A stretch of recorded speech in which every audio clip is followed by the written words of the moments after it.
So today is not Hanukkah.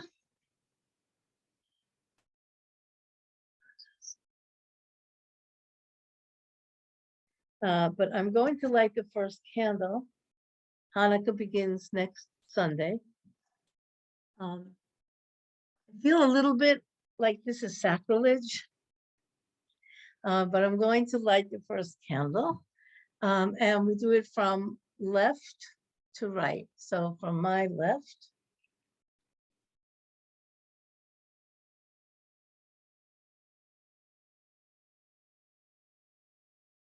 Now this is where I typically call Leandra in. Leandra. Okay, so I'm not going to light the candle. I tried that before, but God is telling me you have to wait till next Sunday.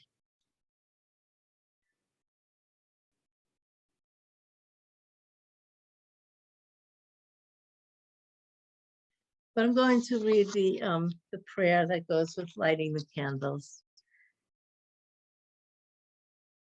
Baruch atah Adonai Eloheinu melech haolam asher kiddushanu b'mitzvotav v'tzivanu l'hadlek ner shel Hanukkah.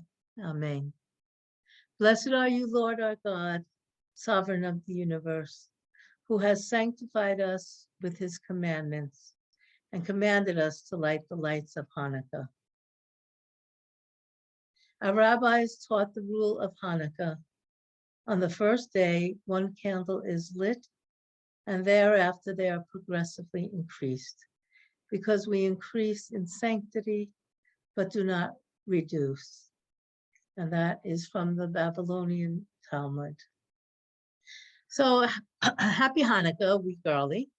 Holiday starts next Sunday after sundown, and that's December 18th. Hanukkah has a spiritual message about the power of light, the need for hope, and the fight for justice and religious freedom. It is celebrated joyously. We light the menorah each night, decorate the house, entertain friends and family, play dreidels, sing songs, eat fried foods, including latkes, potato pancakes, and sufganiyot, jelly donuts. And we tell the Hanukkah story. When I was growing up in the 50s and 60s, Hanukkah was very different from what it is today.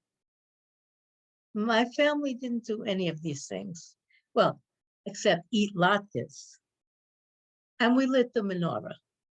Well, we didn't actually light the menorah. We had a plastic electric one, which had orange light bulbs in it, and we just turned the light bulb.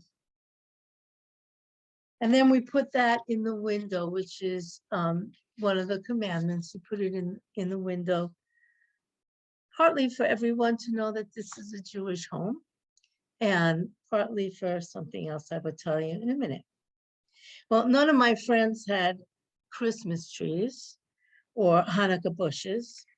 None of my Jewish friends. And we certainly didn't get presents for 8 nights. Actually, there were 6 of us, 6 kids in my family, and we never got presents. Except one year, we each got a pair of socks. So Hanukkah was not a big deal. Today, Hanukkah is probably one of the best known Jewish holidays, not because of any great religious significance. It was officially considered a minor holiday in the religious worldview of the ancient rabbis, but because of its proximity to Christmas. Many people think of Hanukkah as the Jewish Christmas. It is not. Secular Jews have adopted many Christmas customs and weaved them into their Hanukkah traditions. For example, singing carols around the Hanukkah bush, giving presents for 8 days, some very expensive, and elaborately decorating their homes. In fact, some people have called this blending of Christmas and Hanukkah Chrismukah or Hanumas. Caveat, when I married my husband, and of course my background is Jewish, he was Catholic, and we did blend the two holidays. He made little menorahs to put on the Christmas tree along with the lights and the bulbs.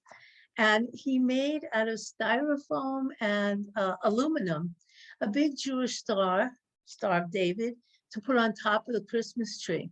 And we had several friends who were also in mixed marriages, and every time they came over and saw that Star of David, they said, "Oh, I want one." And Roberto became a little factory and made Stars of David for several of our friends. And they reminded me after his death. But we were not a Jewish family, and we were not a Catholic family. We were an interfaith family, soon to become a Unitarian family, where it was fine to mix up all of the holidays. But it is ironic that this holiday, which has its roots in a revolution against assimilation and the suppression of Jewish religion, has become the most assimilated secular holiday in the Jewish calendar. The story of Hanukkah, which is told on Hanukkah, begins in the reign of Alexander the Great. Alexander conquered Syria, Egypt, and Palestine, but allowed the lands under his control to continue observing their own religions and retain a certain degree of autonomy. Under this relatively benevolent rule, many Jews assimilated much of Hellenistic culture, adopting the language, customs, and dress of the Greeks, in much the same way that Jews in America blend into secular American society. However, more than a century later, in the 2nd century BCE, a successor, Alexander Antiochus, a successor of Alexander, Antiochus IV, was in control of the region. He was not as kind as Alexander. He began to oppress the Jews, placing a Hellenistic priest in the temple. Now, the temple was the center of Jewish life. There was no diaspora. At that time, Jerusalem was the Jewish community. It's not like Teaneck, where we have a temple in every corner. That temple was the most important place in Jewish life. And to place a Hellenistic priest in the temple was sacrilege. You massacred Jews, prohibited the practice of the Jewish religion, and desecrated the temple by requiring the sacrifice of pigs. Not kosher. Judah Maccabee formed an army with his 4 brothers and revolted against both the assimilation of the Hellenistic Jews and oppression by the Greek government. The revolution succeeded and the temple was rededicated. One interesting note that I found was in recent research, they have discovered that there is a possibility that the Maccabees did not fight against the Syrian Greeks or the Seleucid Empire. They may have been fighting against the Hellenistic Jews. So there were 2 divisions of the Jewish people then. There were the conservatives who wanted to follow Jewish ritual and traditions, and the ones who wanted to follow the Hellenistic rituals and traditions. And if this is in fact what happened, Antiochus was really coming into a Jewish civil war. In either case, It doesn't change the way we celebrate Hanukkah, but it is an interesting caveat. So after the Maccabees cleaned the temple, they went to light the eternal light, which is present in every Jewish house of worship. According to tradition, at the time of the rededication, there was only enough oil to burn for one day. Yet, miraculously, it burned for 8 days. The time needed to prepare a fresh supply of oil for the menorah. An 8-day festival was declared to commemorate this miracle.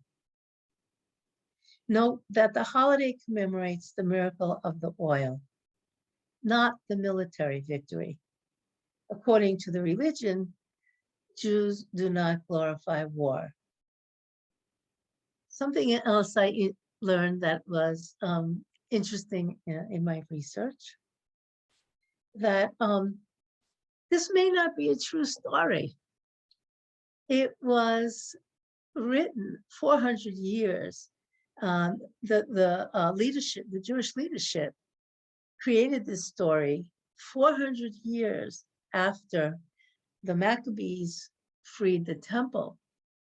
And because of the success of the Maccabees in fighting the oppressors, the Jews started fighting their successive oppressors. But they didn't have the kind of success that the Maccabees had.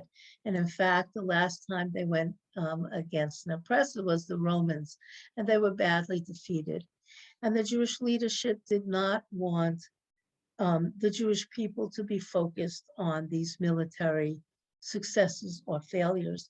And so they created this story of the light, the miracle of the light. And the miracle of the light, of course, was given by God.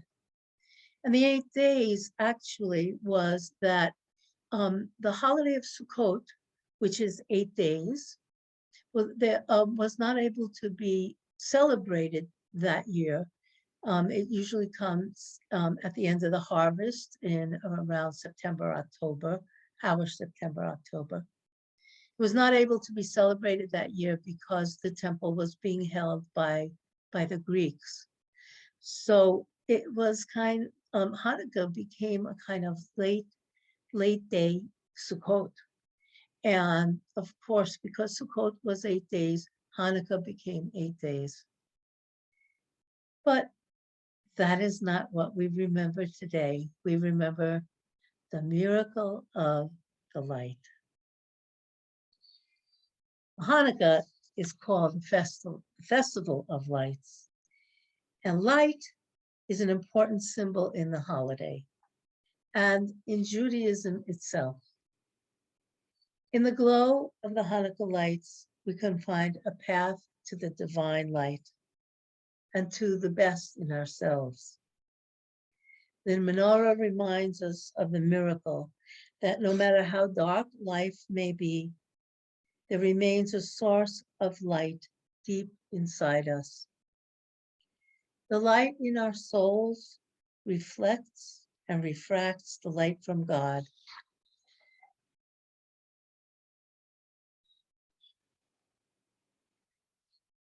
The one who is all brightness. And we can increase the light of Hanukkah by helping uplift others. We have a religious mandate to display the Hanukkah, or the menorah, in the window as a way of sharing God's light with others. Light is the overarching, central, definitive metaphor for a Jewish understanding of all reality, says Rabbi Shimon Apostolf. Light in Judaism is so pervasive that it's almost overlooked, like the air we breathe. Candles have a variety of meanings within Judaism. Candlelight is often thought of as a reminder of God's divine presence. Candles lit during Jewish holidays and on Shabbat serve as reminders that the occasion is holy and distinct from our day-to-day life. Candles are also equated with joy, drawing upon a passage in the biblical book of Esther that equates light and joy. In Jewish tradition, the candle flame is also thought to symbolically represent the human soul as it strives upward and serves as a reminder of the frailty and beauty of life. The connection between candle flames and souls derives originally from the book of Proverbs. The soul of man is the candle of God. Like a human soul, flames must breathe, change, grow, strive against the darkness, and ultimately fade away. As the flame symbolizes the soul, the candle symbolizes the body. It burns, then diminishes into nothing. Thus, the flickering of candlelight helps to remind us of the precious frailty of our life and the lives of our loved ones, life that must be embraced and cherished at all times.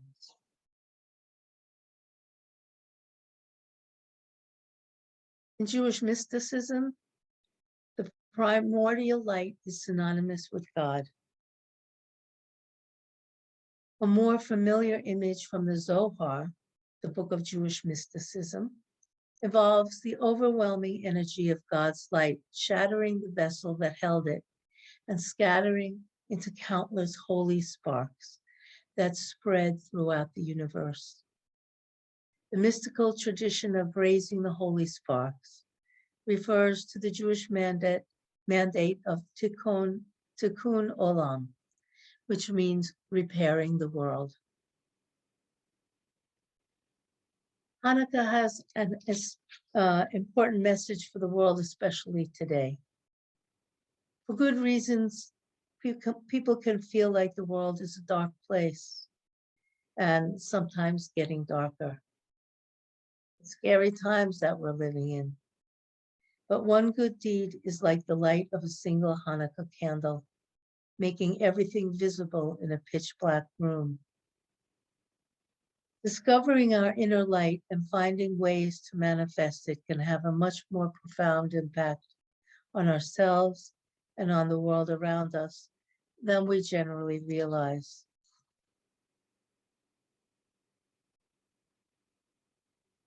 Hanukkah is a winter festival. And many people love the winter holidays and the warmth of the holiday season, bringing the light into the darkness. And it's a joy for them to get together with families and friends and feel the grace of being able to give. For many others, however, the holiday season is always difficult.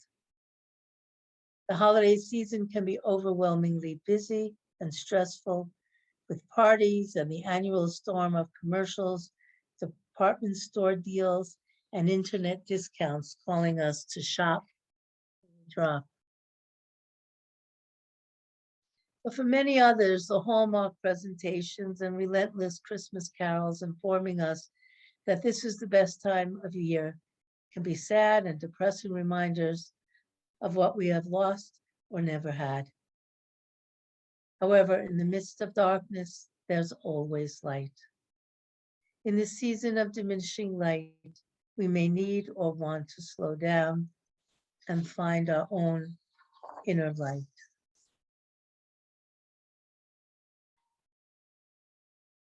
The greatest miracle in the story of Hanukkah is that more than 2,000 years after the initial event, Jews are still celebrating. That continuity is a sign that the holiday offers a deep lesson that touches all of our lives.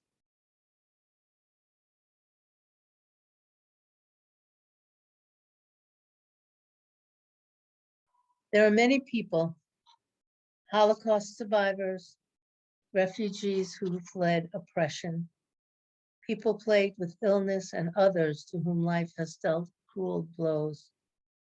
Some of them lost everything and had to begin again. Despite many reasons to despair, in a crucial turn toward the future, resilient spirits choose renewed hope and rededicated themselves to purposeful living. That Hanukkah moment is the inspiration we all need. Everyone fails in ways large and small and needs the strength to rise.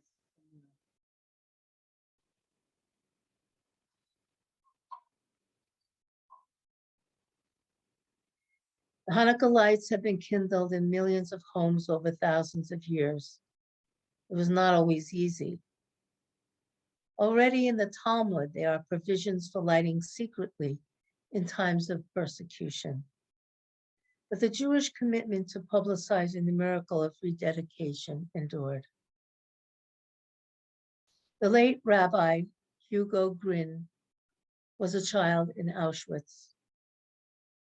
The holiday of Hanukkah came, and after fashioning a makeshift menorah, his father melted the precious margarine ration to light a wick for the first night.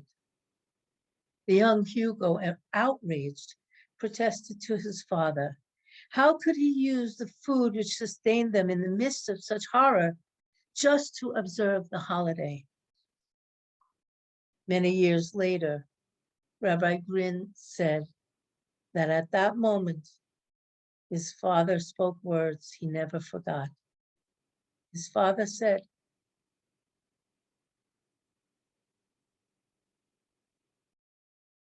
"My child, we know you can live 3 days without water. You can live 3 weeks without food, but you cannot live for 3 minutes without hope." The choice for rededication to what we believe is powerful, even sacred. There are moments when all of us are afraid, when we feel hopeless and alone. Learn the lesson of Hanukkah, the holiday of rededication. No matter how many times you have done it before, once again, when you face the dark, light a candle. Thank you. If you enjoyed this video, please like us on YouTube, subscribe to our channel, and click on the bell to be notified whenever we post a new video.